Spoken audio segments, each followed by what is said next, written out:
We'll come to order, and I thank everyone for coming and joining with us today. All our panelists, my colleagues. So I want to thank my colleagues who are here and other colleagues who will be joining us, who are maybe on their way, who may be stuck in security downstairs. I'm not sure, but thank you for the gentleman from Virginia for joining us. I also want to thank our special guest and SEC Commissioner Dan Gallagher for joining us as well today. As you all know, Commissioner Gallagher is someone we talk to quite a bit and is also an expert on these issues, and I'm honored that he's joining with us today. And last but not least, as I said, I want to thank our outstanding panelists in this panel, but the preceding panels as well. I greatly appreciate your willingness to participate in today's discussion. And I know I speak for everyone here saying that we are looking forward to learning a lot from you today. So we're here in New York City, home to Wall Street and the world's largest financial sector. But make no mistake about it, today's discussion is just as important to the American people and the rest of the country and on Main Street as well. U.S. equity markets play a vital role in ensuring U.S. companies of all shapes and sizes are able to attract the necessary capital to grow their businesses, hire additional employees, and finance new investments. Investors rely on the equity markets to save for retirement, invest for their kids' education, and manage their finances as well. So it is my hope today's discussion is really just the beginning of a broad and what I'll use probably many times, a holistic review of our equity markets. And I also concur with the Commissioner, who I think was last fall called on the SEC to conduct a comprehensive review of our equity market structure regulatory regime. This would be a broad, comprehensive review that could help to place policymakers to identify potential changes that need to be made to help lead to a more efficient market, less investor confusion, better competition, and at the end, increased job creation. At the SEC, Chairman White is off to a very fast start. I've already had an opportunity to meet with her, and I commend her for her work thus far. I hope that she finalizes some of the outstanding efforts that she has to do, such as the Jobs Act rulemaking, and that she'll be able to allocate more resources to the important work of examining all the rules over our equity markets and determining what makes sense for today's market. Again, I'd like to offer a warm welcome to all my distinguished colleagues, our panelists, and with the help of the SEC and other interested parties, all of you, I'm confident we'll make the necessary improvements to ensure that U.S. equity markets remain what they are today, the envy of the world. And with that, I yield 30 seconds over to my colleague from Mr. Hurt. Thank you, Mr. Chairman. Thank you very much, Mr. Chairman. It's not working. Thank you, Mr. Chairman. Thank you, Mr. Chairman. I'm just going to turn all this off. Thank you, Mr. Chairman, for hosting this. I thank Commissioner Gallagher for joining us, for your service.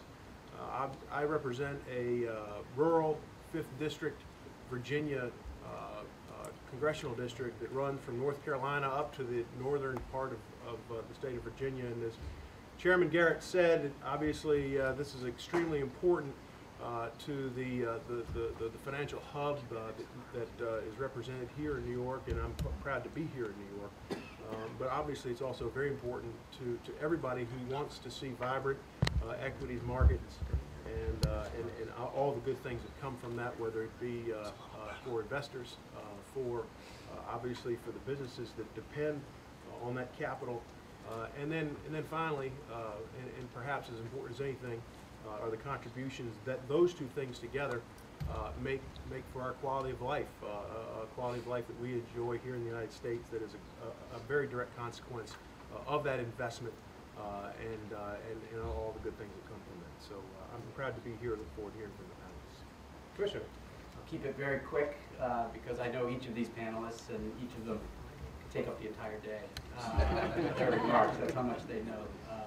But it's an honor to be here, Chairman Garrett, Congressman Hurt. Thank you for inviting me. Obviously, these issues are critically important to the Commission as well as to the public more generally, and therefore your interest in these issues. So I look forward to the discussion today. I should, as always, give my disclaimer that anything I say today is my own view and doesn't necessarily represent the Commission or other commissioners. And if you've been following me lately, you understand how important that is.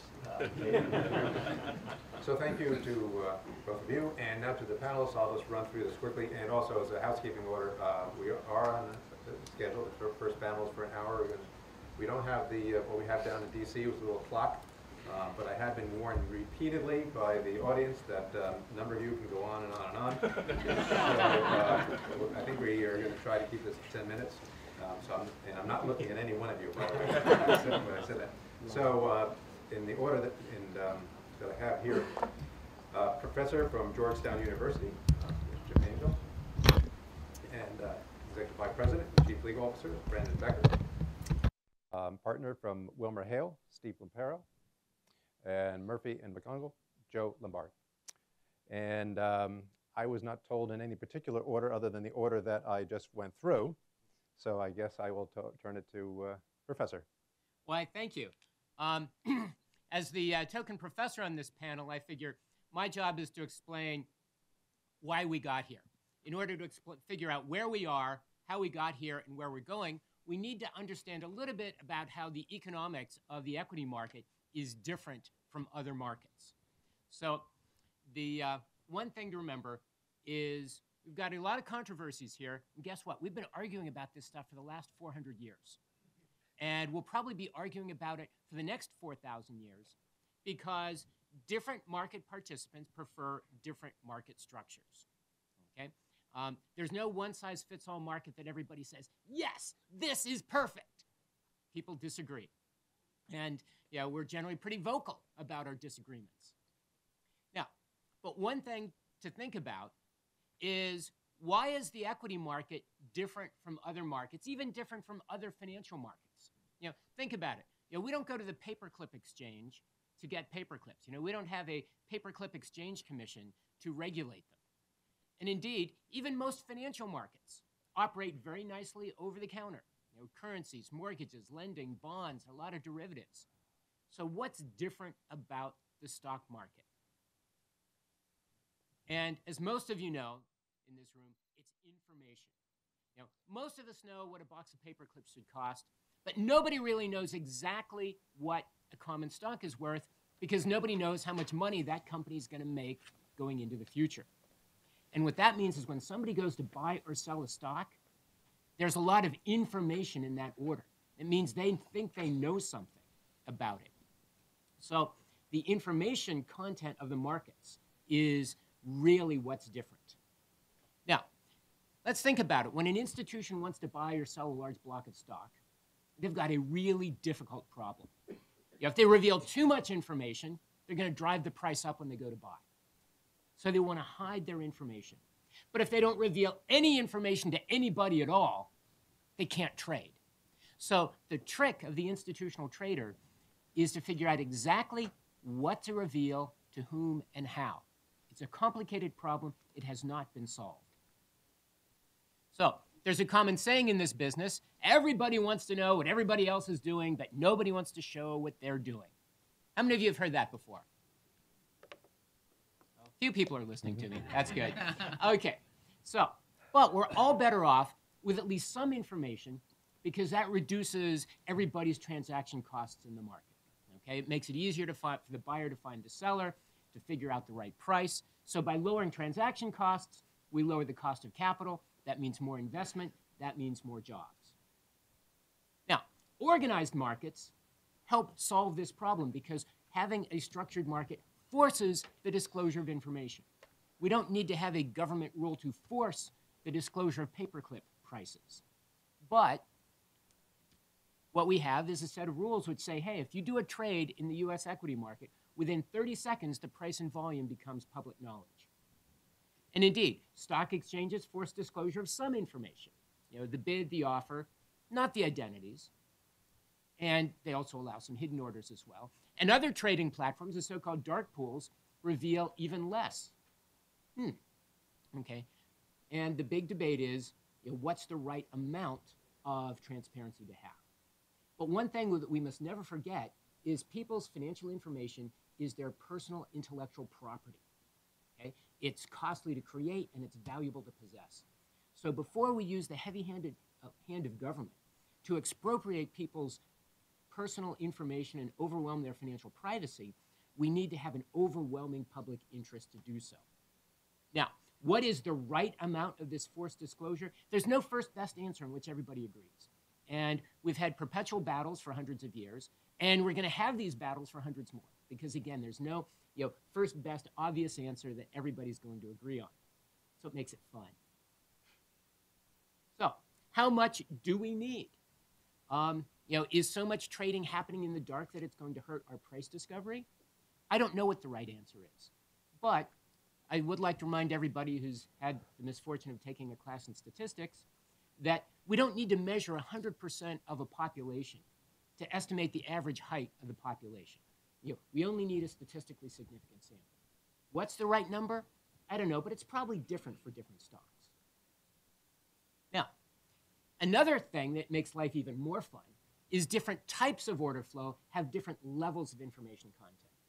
Retail orders that come from uninformed people like me are generally safe to trade with, but nobody wants to trade against people who know more than they do. So everybody wants the retail order flow, and some specialized trading platforms, basically cater just to that. So should we allow this segmented market where some people get better treatment than others? Well, as a retail customer, I kind of like that idea that my orders get better treatment. But again, we all argue about who gets access to that cream of the crop. There's more fun economics here. Financial markets have what we call a network effect, which means that the more people who are connected to a network, the more valuable that network becomes. So if you think about stuff like a computer operating system, the more people who use Windows, the more people who want to use Windows. Well, if an exchange can't interconnect with other exchanges, then they have a huge network effect going on. So in the old days, exchanges were geographically and informationally separate, and so the biggest exchange, the New York Stock Exchange, was the dominant player. Or as we say in this business, liquidity attracts liquidity. Well, guess what? Technology changed and regulation changed. And when you force networks to connect, that network advantage goes away. So imagine if you had a computer that could run Windows, Unix, Mac, Android, whatever. All of a sudden, they're all the same. And it doesn't really matter what you get. So what we've created in the United States is what I call an open architecture market network. And this is an explicit directive by Congress in 1975 amendments to the 34 Act. They said, hey, SEC, give us an economically efficient execution. Give us a competitive market structure with competition between exchanges and off-exchange trading platforms, a place where everybody has good information, a place where customers can trade directly with customers. That's what Congress specified, and that's what we've got. And guess what? The rest of the world is actually going in that direction. If you look at what Europe has done with MiFID or Canada with OPR, we've got all these global acronyms here. Most countries have said, hey, we want competition, and we want a competitive market structure so that we tame what used to be a natural monopoly. Now, is this fragmentation, or is this competition in which our markets really are not that fragmented because they're informationally linked? Now, there are a lot of implications for this economics for regulation. And the SEC has a very tough regulatory job. One of those jobs is to force interconnection between competing networks, between different platforms that don't want to give up business to their competitors. That's hard. Telecom regulators have exactly the same problem as well. The information wars. The regulators need to figure out what information to nationalize and how it should be accumulated and disseminated. Dealing with all the battles between the different constituencies who want different market structures. Figuring out the trade-offs between capital formation and competition and consumer protection. And by the way, we need to point out, capital accumulation is not the same as capital formation. We're not talking about making rich people richer. We're talking about getting capital into the hands of entrepreneurs who want to build job-creating businesses. That's what capital formation is all about. And getting the right level of regulation that has a fair level of regulation of exchanges and off-exchange trading platforms. So that is a tough job. Now, we've got a lot of controversies. I'm sure you're going to hear a lot about them today, but I'd like to point out that they're all interconnected. You know, it's like one of these, Calder mobiles. You know, you touch one thing and it affects other things. And that makes life really interesting from my perspective, complicated to everybody else. But I'd like to point out that even though we love to complain, we love to talk our books, the large cap sector works pretty well. If you look at, all of our, sort of normal measures of market quality, whether it's transaction cost, our level of transparency, or even look at intraday volatility, the high versus the low of the day, we're basically better than we ever before. Yeah, there are a lot of things we need to improve. I'm very concerned about our post-flash crash reforms. I don't think that I don't think we've solved the problem there. But the large cap sector works pretty well. So if we're going to make changes in large cap, we need to be very careful that we don't make the best markets in the world worse. The small cap sector is where the problems are. Congress tried to deal with this with the Jobs Act and deal with the fact that we have half as many public U.S. exchange-listed companies as we had 15 years ago. The SEC has missed a lot of deadlines on implementing the Jobs Act. So as far as the small cap sector goes, we need to go from a culture of, oh my, we're afraid to make changes because we've got the best markets, to one in which we have to say, hey, we got a problem here, and we have to have an attitude of experimentation. Let's try different things, see what works, so we can basically restart, our small cap sector.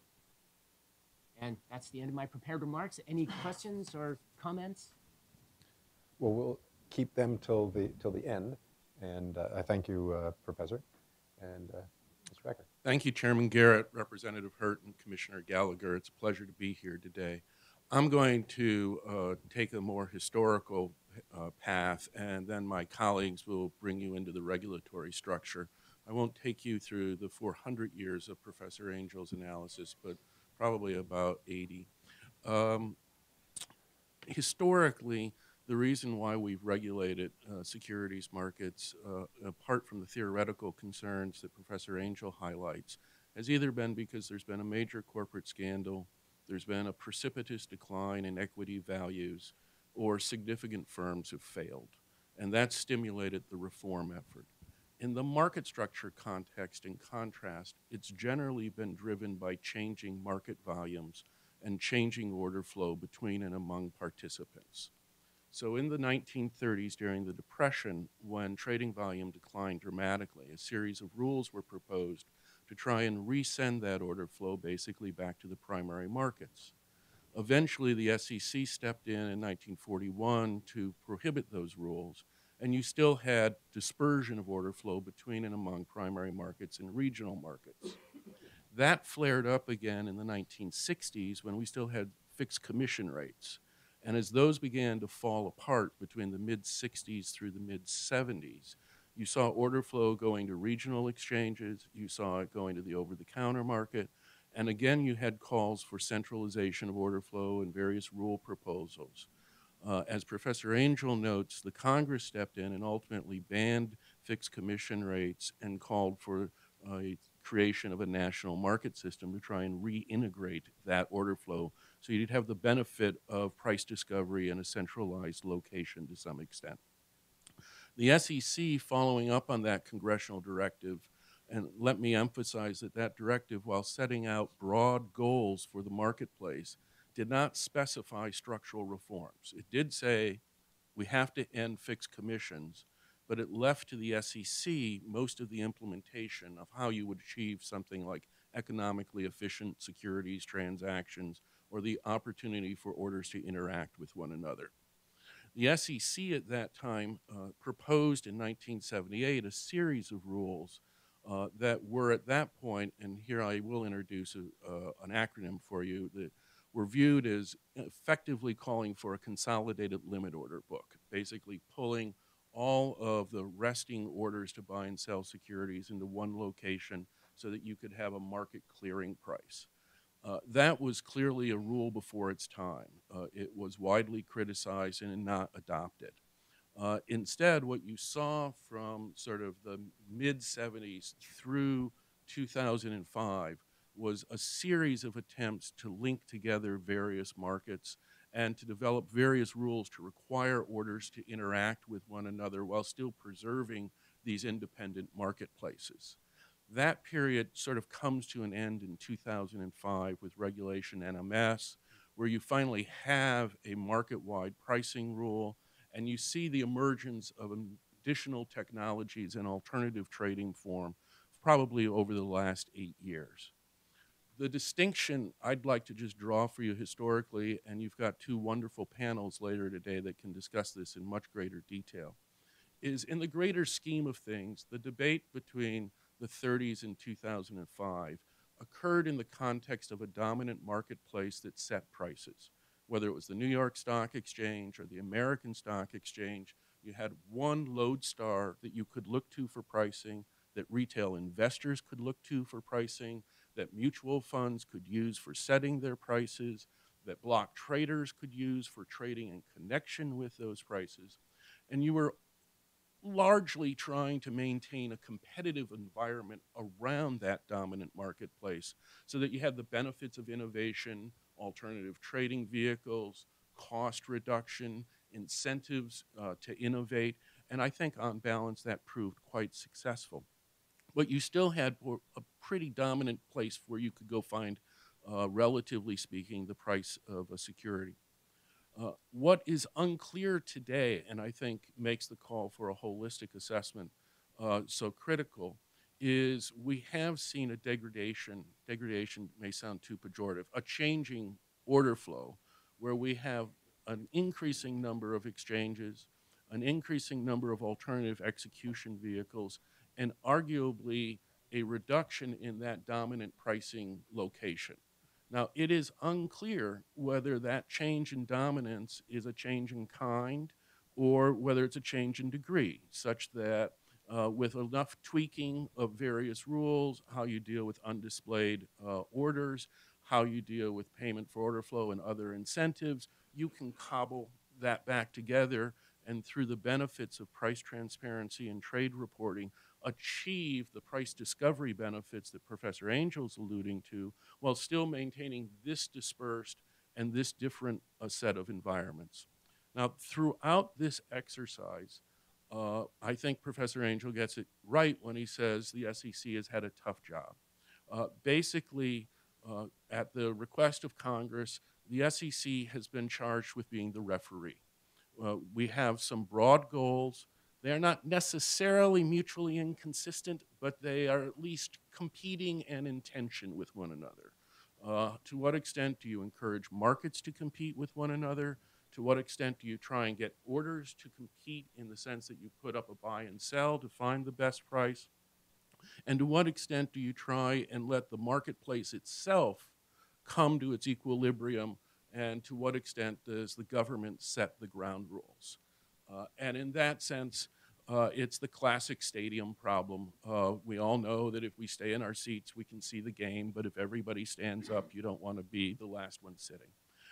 And that issue keeps coming up for the SEC over and over again in terms of trying to facilitate the ability of alternative trading fora so that retail investors, large institutional investors like my organization, have the ability to take advantage of those competitive alternatives without calling into question the fundamental integrity of the pricing mechanism that is used so widely by so many people.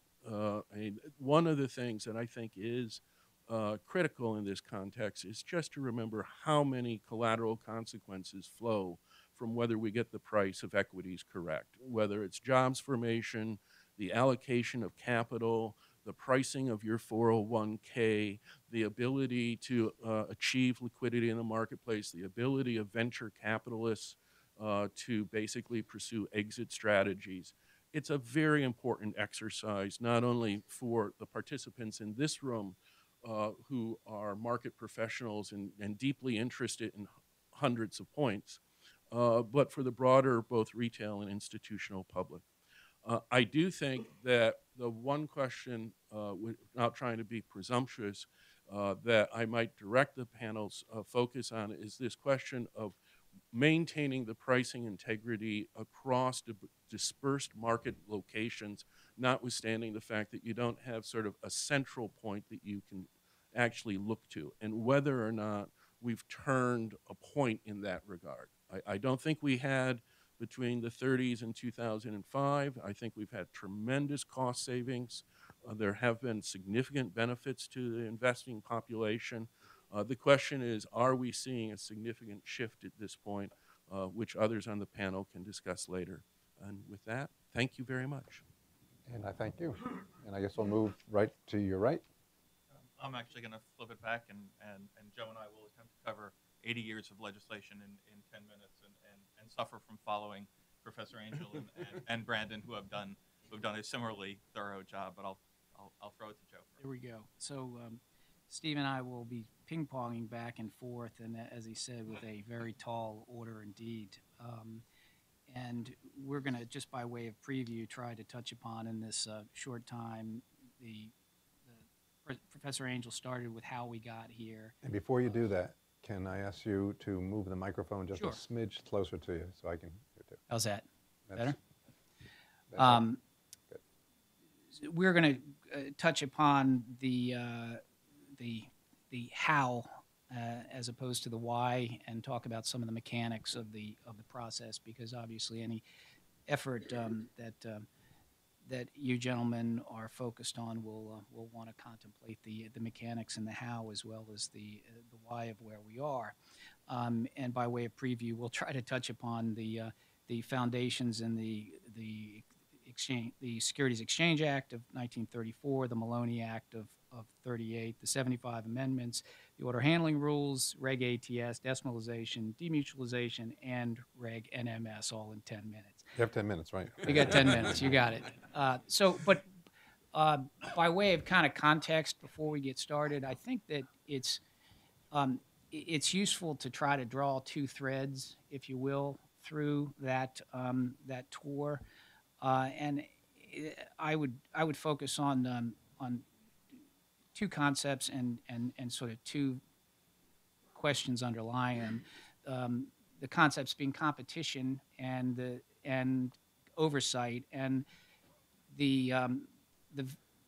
with respect to competition, I think you have to break it into the forms of competition, because as Brandon and Professor Angel have indicated, it's not enough to talk in terms of competitive markets. You have to ask what form of competition you're focused on. And at the core of the debate, the market structure debate of the last 40 years and probably before, are two forms of competition. The competition between markets, and you can think of that, simplistically as a competition for market share. And the second is a price competition. So in the first case, it would be I'm the New York Stock Exchange and Professor Angel is, for example, NASDAQ. And in the second situation, price competition, it's I'm a market maker and I'm bidding 01, and Professor Angel is a customer, an investor who wants to improve and compete with me, improve the market and compete with me, and he may want to bid 02. So at the core of the market structure challenge is figuring out which form of competition you want to favor. With respect to oversight, the thread we're going to draw through this is sort of by whom, and the oversight structure is obviously the three actors are Congress, the SEC, and the SROs. But I think more importantly, how active are overseers, how active should they be in attempting to stimulate particular kinds of competition? In particular, how active might they want to be in favoring price competition vis-a-vis market center competition? So starting with where it all started with the Securities Exchange Act of 1934. At bottom, the Exchange Act was an effort to subject exchanges to government oversight. We've all read and heard the stories about the hearings and the the crisis that preceded, so I won't dare try to go into that. But the point of the act at its bottom was to attempt to establish oversight by the government of exchanges. It did this in the mechanics of how it did it was first to define exchanges, defined it intuitively as an entity that brought buyers and sellers together. Interestingly, that definition has never been changed. Congress has never revisited that. It stands just as it was enacted in 1934. It required the registration of exchanges, and in the beginning, that was simply a matter of filing the rules of the exchange and furnishing copies, essentially, of amendments to those rules. Very different situation than the situation that we have today, and we'll talk about the change when we get into the 75 amendments. Now I'll turn it over to Steve for the Maloney Act. The Maloney Act is 1938. It was the creation of, it was a recognition of the importance and existence of the over-counter market, as the 34 Act had brought the exchanges under the congressional rubric. This extended it to the over-counter market, and I think in that sense continues the notion of oversight being, as Joe pointed out, the two themes, oversight and competition, that oversight was that primary driving force early on in the creation of the federal securities laws. So really all it did was recognize the existence of the over-the-counter market, dealers in the over-the-counter market, and the creation of the notion of a securities association, which is an SRO for non-exchange participants and non-exchange trading. I think the next step, as we see, as we jump a couple of decades, fortunately, given our time, to the 75 Act amendments is sort of, I think, the critical first step and you see both Jim and Brandon talking about it, is the beginning of the evolution of the markets and why we are where we are today. And it starts to hit those two key issues. And if you look at NMS, with 75 Act amendments, which first and foremost eliminated fixed commissions, it also created the national market system, and that's where you start to get the tension you have today, because it put forward two very important concepts, sometimes in competition and sometimes in alignment, and that's the opportunity for the interaction of orders by investors, sometimes without the participation of dealers, and also competition between multiple markets. And therein starts that tension that you see driving through today.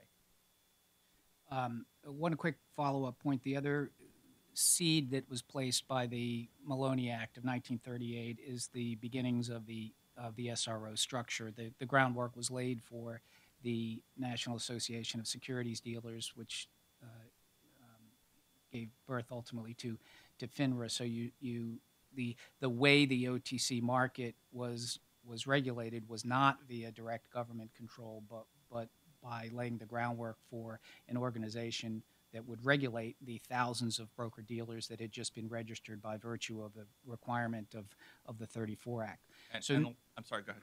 And likewise, the 75 Act picks up on that as well and continues to strengthen the relationship between the SEC and the SROs and makes more clear the responsibility of the SROs at that point, primarily attached to their responsibilities as overseers of their individual marketplace. Right, and of course, in the self-regulatory system reaches its really full-blown state as a result of the 75 Act amendments. So, I mentioned earlier that in 34, when an exchange wanted to become registered, it simply filed its initial rules and then furnished copies afterwards. After the 75 Act amendments and the enactment of Section 19B, every material, operational, or commercial change that an exchange undertook to make now had to go through a approval or review process by the SEC. Skipping forward now quickly to the order handling rules, what we see, the mechanism or the direction that the Commission took in attempting to reconcile the market center versus price competition and where it would put its thumb on the scale really begins to take its modern form in the order handling rules of 1996. At bottom, two things happened in the order handling rules. One, brokers were required, in the example that I gave earlier, if you had a customer that was bidding more aggressively than you were quoting, the rule required you to either execute that order or to display it. The underlying premise was really twofold. One was fair. First was fairness, that it was fair for you to have a chance to compete with the intermediary and to execute and to get the next incoming order before that intermediary if you were quoting at a better price. The more basic motivation, though, was systemic. And what I mean by that is that a heavy premium. Sure. No, absolutely.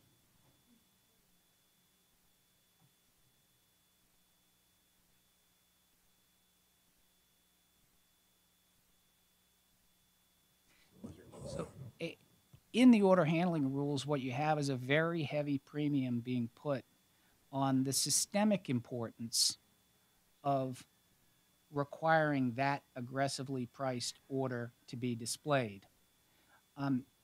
In other words, as Brandon was mentioned earlier, the consolidated quote is important not just for the counterparties to the trade that produce the price, but many other people who are using it, as many other market participants who are using it for reference pricing. So the decision was made, or the rationale was adopted, I guess I should say, that favoring that market participant who wanted to quote more aggressively by insisting that that order be displayed was very important, because to the extent that that incentive to quote aggressively was undermined, the pricing mechanism, the prices would be less aggressive. The more you incentivized people to quote aggressively by giving them an execution when they did, the better prices would be for everyone. The other big structural change that came out of the order handling rules was the development of an entity called an ECN, which it was essentially the functional equivalent of an exchange without the regulatory obligations.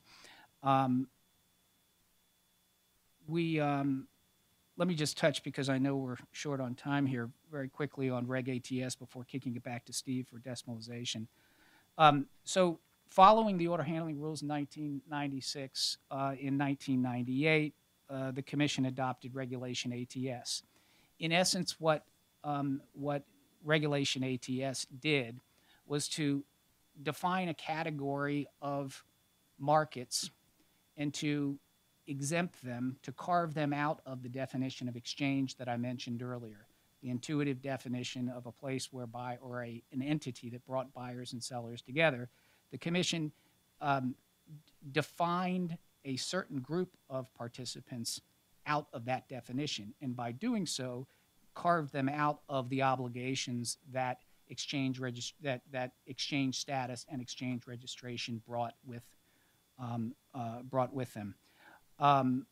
The rationale was one of encouraging innovation, or to put it differently, to not stifle innovation. It was the period when technology was being brought to bear in the markets, and there were all sorts of innovative ideas that were innovative trading platforms that were developing, and the Commission, I think, wisely took the view that adopting and making available a lighter regulatory structure to allow those new entrants to develop was the right path. Anyway, Steve, I'll turn it back to you for. And I'll leave two quick takeaways on decimalization. One is as decimalization replaced fractions in the marketplace, it was done in a one-size-fits-all manner, and an assumption of the same size spreads, irrespective of the type of security that was being quoted, was a decision made at the time that has been subject to some level of scrutiny and criticism as we go forward, and I think continues to be a real focus, and Jim touched on it ever so slightly on the difference between the health of the large cap market and the health of the small cap market. The other important aspect of decimalization is the continuation of a trend that started with the order handling rules of the decline in the profitability of mandatory liquidity providers. And so you see both in terms of the importance of customers quoting aggressively and especially the limit order display rule through the very narrowing of spreads, it becoming harder and harder to be profitable as a mandatory liquidity provider. And one can debate the pros and cons of that. I'm sure there are both, but that is an important difference in the marketplace now than at the time of decimalization.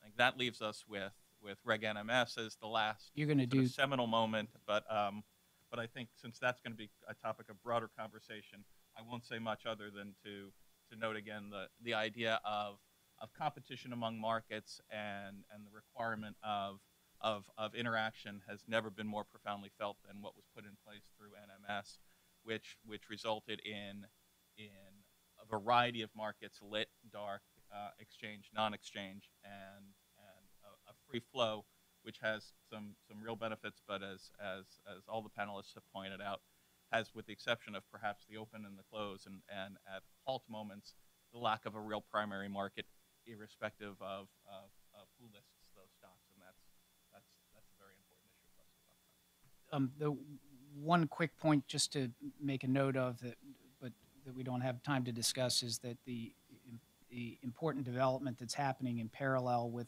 decimalization and the unfolding of Reg ATS is the demutualization of exchanges. What we started with in 34 at the beginning of this brief tour was really what I guess social scientists would call a closed system. If you take the New York Stock Exchange, it was a place where if you wanted to trade a NYSE listed stock, you had to go to the NYSE floor. If you went to the NYSE floor, the only thing that was trading there was NYSE listed stocks. And thirdly, the regulatory effort that was occurring at the NYSE was occurring in a way that was embedded inside of the exchange. Today we have the polar opposite, really, on all three counts. We have a complete decoupling of listing from trading. Where a stock is listed has virtually nothing to do with where it trades anymore.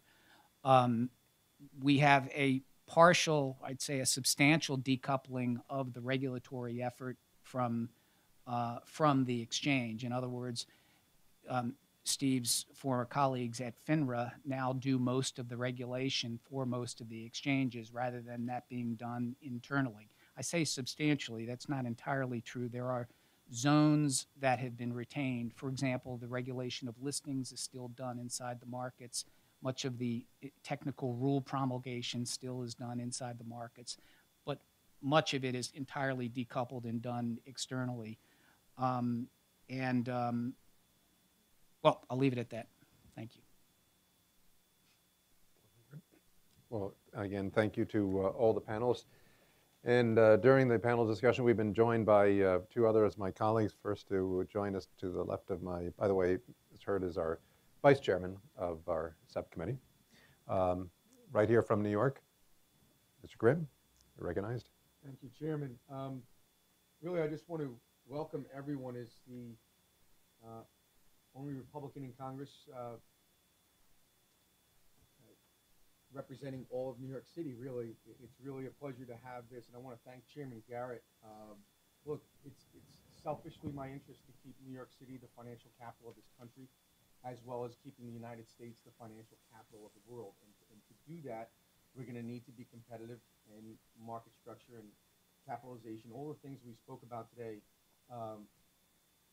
Part of it, for some would probably say it's in the weeds, but I think the details are exactly what's going to be the difference as we move forward in a global world of competing, especially with Dodd-Frank and all the rules and regulations that are being updated and changed and promulgated as we speak and over the future, our competitiveness is certainly something that is a concern for me. And I just really want to thank the panelists for coming today and for everyone else. So thank you. And Chairman, it's exactly the type of things we need. A lot of times we hear that Congress is a little bit out of touch with what's going on the street, so to speak, and it's hearings like this that really keep us up to date and understanding the issues at a level that we need to understand them to try to get it right. So thank you, Chairman, for your leadership, and again, thank you all for being here.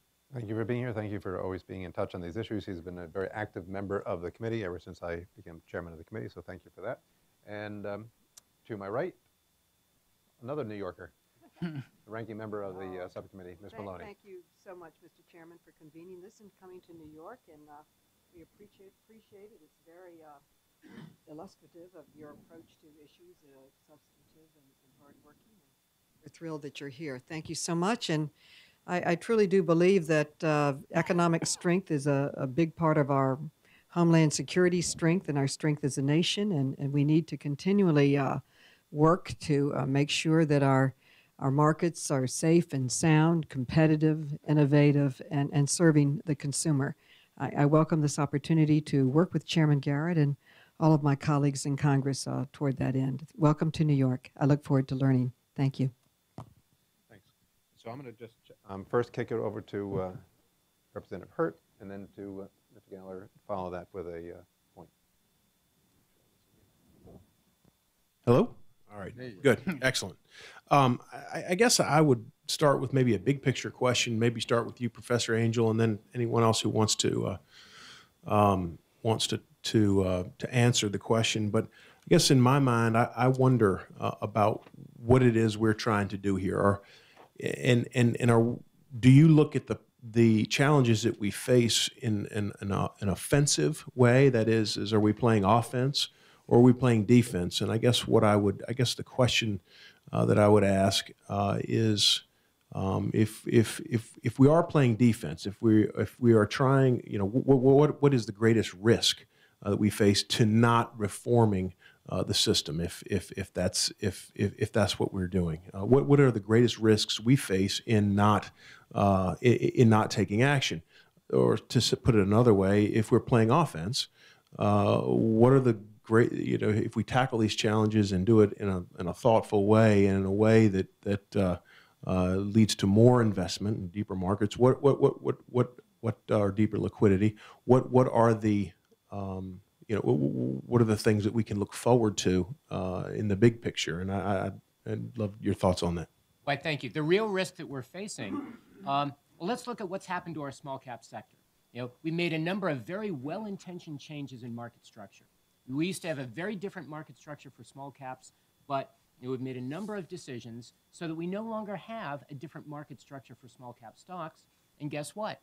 The number of U.S. domestic companies listed on our exchanges is roughly half what it was 15 years ago.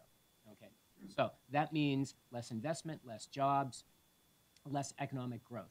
So if we continue to have a regulatory structure that is well-intentioned but doesn't really see the big picture, or is so slow-moving it can't stop mistakes as they're being rolled out, then we're going to see more of this kind of damage to our fundamental competitiveness as a country. So I think the important thing is we need to get regulation right. We need to have a regulatory system that is flexible, that is intelligent, that really understands how markets work. And it's always struck me as rather odd that here we are in New York City, the financial capital of our country, and yet our regulators are mostly housed in Washington. I think you should move most of the SEC right here to New York City.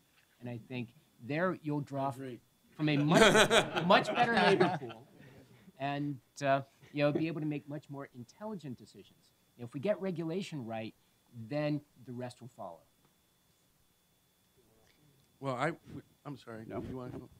I would just say that, broadly stated, to the extent that you can maintain the integrity of the pricing of equity securities, you enhance the willingness of people to invest and greater confidence in that. It is less clear to me that market structure is going to drive access to capital for small companies. That's a complicated question that has to do with historically sponsorship by broker-dealers, sponsorship by people willing to make markets, sponsorship by people willing to write research, and has been a very complicated issue that goes beyond, I think, decimal pricing for small stocks, and has to do with the whole culture of how do you bring out a small company, how does it get a bank loan, how does it get venture capital, how does the venture capital exit, can the market maker support it? And unfortunately, just as a cautionary note, various and sundry efforts going back to the early 60s and market reforms on various of the markets have basically been littered with fraud also. So you need to be a little careful about how you go about creating a regulation-free zone in the name of raising small capital.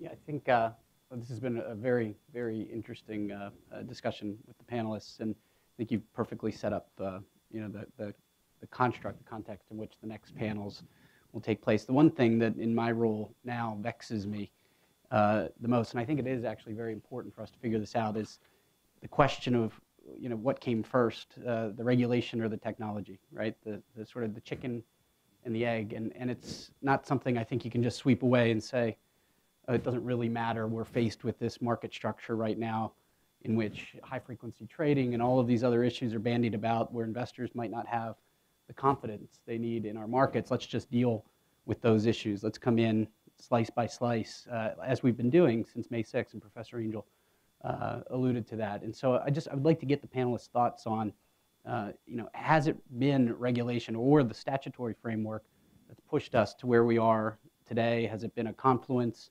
You know, and if it is a subject, you know, if it is because of statute or regulation, what do we need to be looking at as we move forward here? Well, I've been saying for years there are really two things that drive our market structure. It's regulation and technology. In that, yes, the regulation has had a big impact, but you'll also note, and it has sometimes speeded some things up and slowed other things down. But, you know, most of the world, you know, developed world is sort of following our path towards a competitive market structure where you have competing platforms that are informationally linked. You know, the technology has clearly made it possible to do things we couldn't do before. And, you know, some of those, you know, we can do a lot of the stuff we used to do better, faster, and cheaper, whether it's trading stocks or manipulating stocks. And we need a regulatory structure that, you know, has the capability of keeping up with the technology changes so that, you know, we don't get blindsided by stuff like May 6th.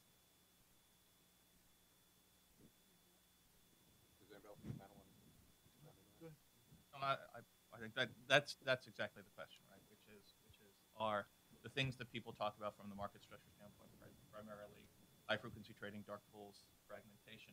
Are those the results of NMS or are those the results of technology? My guess is it's probably more technology than NMS. The other thing I think you have to add in is the lower barriers to entry to compete as a market center and the ability to offer a variety of different alternatives, and that competition, I think, also drives those things. But I also think, Commissioner Gallagher, one thing you pointed out, which needs to be incorporated into these conversations, is sort of the perception of investor confidence. I think there's a real sense that the markets and the market structure are unhealthy, and I think when you start to look at the basic metrics that have been used historically, the larger cap market is a very healthy place, and I think that sometimes gets lost in the larger debate. There are certain areas of the marketplace that are less healthy than they used to be, and then there's, you know, there are the tweaks that are ever coming. But the overall perception of a market that is less healthy than it probably really is an important part of the conversation. I'd agree with that in its entirety. I guess I'd strike with respect to technology versus regulation over the last, you know, call it the last 7-8 years. I think regulation has been potentially a more significant driver than technology.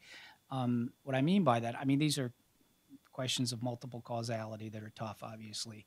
But as we were talking earlier, the premium that has been placed on the displayed limit order and the the mandate that that order that is priced better than any other order, wherever it is in the marketplace, be respected or satisfied. I think you can't get away from that being the driving force behind a lot of what we see. I'd also agree with Brandon with respect to a certain skepticism about the possibility that micro market structure ends up driving investment. But what I would add is that while the upside may be moderate, the downside, I think, is potentially significant. And in this, I would key off of Steve's point with respect to confidence. If you really, I mean, the image that as an English historian has used, historian of exchanges, of what exchanges and markets do, that I think works the best for me anyway, is that markets are supposed to be a bridge between the world of money and the world of capital. And what regulators are supposed to be doing is making sure that that bridge provides safe passage. Not that the other side, not that the world of capital is safe, but that the bridge is safe. And I worry a lot about the development of the public narrative and it becoming a self-fulfilling prophecy that there's fragility or danger in that bridge. I think this is the time to really drive to the facts and to make sure that the answer to that question is empirically based. Otherwise, we end up with worries that drive behavior that maybe they shouldn't. Ranking member. I thank all the panelists. I've always believed that markets run more on trust than on capital. And all of the economists, or many of them, are writing now about the lack of investor confidence in our markets, and they write about the large amounts of capital that is on the sidelines, not participating, not trusting the stock market, not trusting whatever, but not participating. And I'd like the panelists to comment on why you think there's this lack of trust that economists are writing about. And secondly, part of it, Dodd-Frank was supposed to make our markets more transparent, to put sunshine on it and on our exchanges. Yet it's been written that since Dodd-Frank, that the exchanges, there are fewer trades on the exchanges, many are off, that there's less sunshine. People are writing about that. Specifically, I asked Bernanke the question, and he agreed. He said there probably is less transparency, less trades on the open markets than before. And I want to know why. And in these trades, is there really equality of opportunity? Are consumers or customers treated the same? In the high-speed trading, are customers given the numbers at the same time? Is anyone given an advantage? Why are people on the sidelines and not really jumping back in? And I just welcome any comments on that. I'd be happy to address that. With respect to trading in off-exchange trading platforms, there are two types of those platforms. Some of them are what we call block pools that are basically places where large institutions can try to work a large block without showing it to the rest of the world. So the idea is the mutual fund that trades on my behalf, can use a pool like that, so they don't have to show their hand to other people. Now, that's one type. The other types are so-called broker pools, and they're basically ways of avoiding the access fees that the exchanges charge. This gets into the whole debate over so-called maker-taker pricing, but the idea is, what most exchanges do these days is, they will pay a rebate to people who put in limit orders that attract liquidity or attract business, and they charge a fee to people who come and take that liquidity.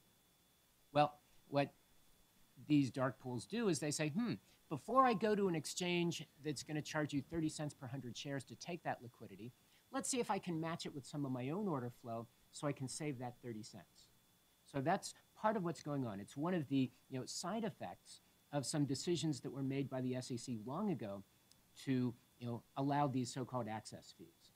And I've always been very uncomfortable with those access fees.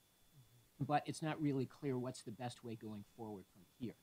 So this is just one of those areas in the mobile where when we change one thing, other things are affected as well. Other panelists on this? So we're coming up on the time, but so first of all, I appreciate the panel's historical, both congressional and regulatory input on this. I think the commissioner's question is one of the seminal questions. I thought I had the answer initially, and then Brandon sort of pushed back on that, and Joe. So I sort of take away that the answer is both of them. Yeah. And that is just the nature of the markets growing along with the technology at the time. My other takeaway is, correct me if I'm wrong, is at least the presentation that I got so far is it seems like it was all done. If you listen to the way you all laid it out, it's like it's a seamless evolution of the development of the statutory and the regulatory environment going forward, almost with original intent design within each regulation, and then it's just the natural progression to the next development of that. And I heard some as far as some of the conflicts that were then created on there, but I guess what we could spend another hour on is what some of the contrary to what the original intent was, what was the unintended consequences that developed from them. The commissioners seem to be getting one major one, right? As far as the push towards the necessity, not the necessity, the push towards the benefits of the technology. But I'm just wondering whether are there other ones that we missed along the way in the hour that we had to discuss this? The allowance of so-called access fees or maker-taker pricing, has had a big impact on the market, and it's one of the reasons why we have so many of these off-exchange trading platforms. So that, I think, is a classic example of unintended side effects that we've run into. This is getting a little bit into the weeds, but I think it helps. Sometimes the weeds help illustrate the bigger point. To me, one of the more compelling examples of unintended consequences in Reg NMS is the prohibition on locked and crossed markets. So a locked market is when basically there's no spread. Right. Crossed market is when the bid is higher than the ask. Right. There were very principled objections to that prohibition, and from marketplaces, SIBO, Instinet, and indeed some of the high-frequency firms said, you don't need to do that, SEC. Locked and crossed markets take care of themselves. They go away relatively quickly. The commission... What's the pushback for that? Pardon me? What's the pushback on that argument? Why did the pushback from why was the prohibition adopted? Yeah. Well, I think it's sort of partly doctrinal and I think partly economic. Doctrinal in the sense that folks who look at markets see crossed markets as disorderly, and if you're charged with orderly markets, you don't like disorder. I think the economics are relatively simple, though. Those who buy at the bid and sell at the ask all day long don't like a zero spread. And so to the extent that the market is locked for those periods, there goes the spread. So what's the unintended consequence? Well, it didn't change the fact that people wanted, that market participants wanted to be able to express trading interest at the locking price. And so the exchanges, quite naturally developed order types that allowed that expression to occur. And I won't get into the complexity, but basically you could express the interest, but it couldn't be displayed. And then once it's displayable, it was displayed. It's a complicated thing to manage, and at the end of the day, much of the last year and a half that has the story that has developed with respect to complexity and undue complexity in our markets is traceable to that one rule. I would just add that the competition among marketplaces did lead to the fragmentation of regulation. And there was an extended lag time, which I think through a variety of actions, including the Commission's proposal on a consolidated audit trail, are coming to a close. But one of the benefits you had of a single dominant marketplace was that marketplace, with its regulatory obligations, was able to see the totality of the market. as market share fragmented among a number of different entities, it became harder and harder for the markets in their self-regulatory capacity to look and adequately regulate their markets. And that lag situation existed for a number of years. Like I said, it is now coming to a close, but until the consolidated audit trail is completed or some other steps are taken, there still is that possibility for fragmentation. Right, and as we add rules to try to deal with this, the market becomes ever more complex. Yeah. And when you add complexity, you add technology risk that, an unintended consequence of the software blowing up leads to front page headline news that damages market. I would just make two quick points. One that Joe made. Basically, every time you go out and try and grab the displayed order interest, somebody builds a way to do that on an undisplayed basis. They call it a contingent order, or they put it in as an indication. So you're always chasing something that morphs the way Professor Angel just described. And with all due respect to my former colleagues and appreciation for the tremendous pressure they're under, it puts more priority on quick decisions out of the SEC. Because what happens is, in this highly regulated environment, basically the first mover who can find a way to move outside the regulatory regime can obtain a competitive advantage or a marketplace advantage, and that while the SEC is playing catch-up in good faith, working hard, the other actor is already down the road. So it does put them in a bit of a bind where you don't want them to act precipitously, but regulatory delay becomes an even more real issue in these kinds of markets. Ms. Maloney.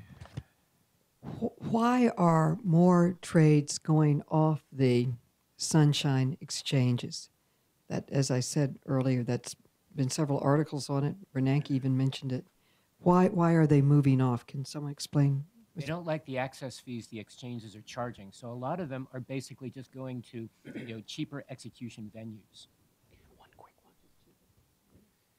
one. So I don't think we can let these guys go without, from my perspective, I don't get to sit with congressmen and congresswomen a lot who can actually do something about statutory problems to the extent they exist. And Joe, I think, neatly teed up, but then ran away from the 75 Act issues. And you mentioned 19B. And Brandon, I thought, gave us an amazing context for how we got to the 75 Act amendments. But it seems to me that the conditions giving rise to that legislation are just wholly different than what we have today. So I guess the question I have is, Brandon's right, the SEC is continually, and maybe too much for some, regulating in this space, little by little. And I think in the aggregate, we're not exactly sure what it amounts to. But Congress, the main statute, affecting our rulemaking dates back, 40 years. And so are the 75 Act amendments, are they still relevant? Can they be worked with? Is it something that the Commission can just use its regulatory toolkit time and again, or do we need to ask Congress to take another look? Well, don't forget the 96 amendments, which gave you Section 36, which gives you very broad exemptive authority.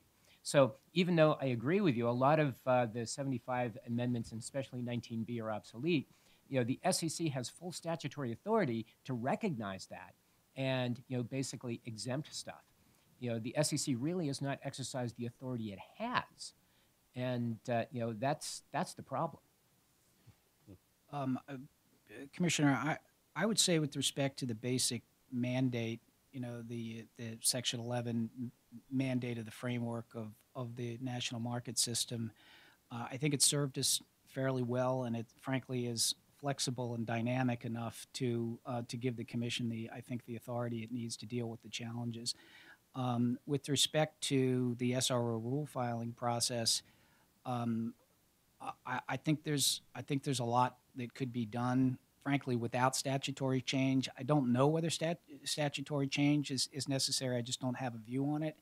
But I think to all of us, those of the former staffers who are recognizing the difficulty of the Commission's challenge, I would echo that.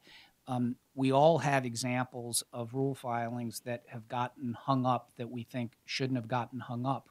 We all also have examples of filings where we thought that somebody else was doing something that was systemically anti-competitive. And it's a hard balance to strike. I think my gut is that there's a lot that could probably go effective with less effort, but it means accepting the risk that you might have to come clean things up later. But I'd be loath to see the commission lose the tool to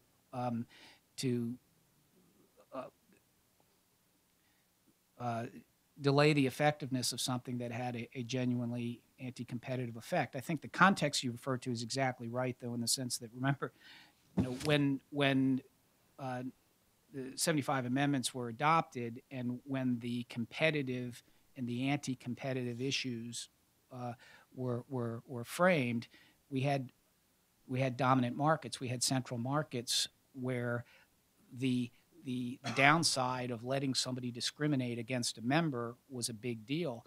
The choice that's available in the system today makes that a much less big deal, and I think that there's plenty of room for competitive forces to alleviate some of those concerns. Although the staff then does get criticized for letting 1,000 flowers bloom. Right? Yeah, So that's you look at something like order types where there's exactly a desire to be competitive and responsive, and then there's a concern that there's too much complexity and there's a lack of understanding of the marketplace. So I think we all acknowledge, having sat in those chairs for a while, that it's a very delicate balance. Although the commission, you can get lost in the details of the intra-industry competition between broker-dealers and markets and easily forget that the game here is about maintaining investor confidence so that the investor knows that the price is something that fairly values their equity stock. And I think that as long as the commission stays focused on that public interest role and then takes its referee role and sort of tries to call balls and strikes appropriately, you'll be okay. Yeah, and even though we may not agree on needs for statutory changes, I think Congress really does need to have a high degree of oversight of the SEC, and not only to make sure it's properly funded and in the proper location, but also to make sure they have the right people to make the right decisions. Now, you can hire a lot more of those right people in New York, because this is where you find the people with markets experience, who know where the bones are buried. But every time you have somebody like an SEC commissioner testifying, ask them about the qualifications of their employees. How many of them are chartered financial analysts? How many of them have MBA degrees? How many of them have ever passed a FINRA examination? Make sure that they have the right qualifications. They've got plenty of attorneys and a lot of good ones and a lot of smart, hardworking people, but they don't have enough of the people with the quant background, with a technology background. Ask them how many people have engineering degrees. That just make sure that they've got enough of the right people working on it. So because they've got a lot of good people at the SEC, a lot of very hardworking, a lot of smart people, but a lot of them don't have the right background to make the right decision. So if you get regulation right, all the details they'll get right. But they need to have the right people and the right budget to do that. Yeah, Chairman Garrett, if you move us up here, we're going to have to talk about commissioner salaries too. If you look at how much we've spent on the SEC since their founding in 1934, it comes to around $22 billion in current dollars. That's less than investors lost from one Bernie Madoff. So we've really been penny wise and pound foolish in how we have funded the SEC.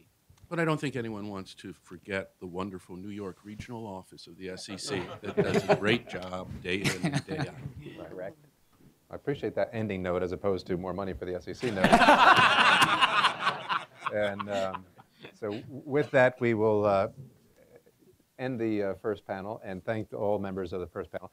And had this been an actual, as opposed to a roundtable, actually a hearing in Washington, I always end the panels by saying that if the members here have additional questions, that we can submit them to you. We can't say that here, but I hope that if please do. I'm more than happy anytime to help. Members can be in contact with you individually or as a group as well. So thank you to the panel. Thank you. Thank you.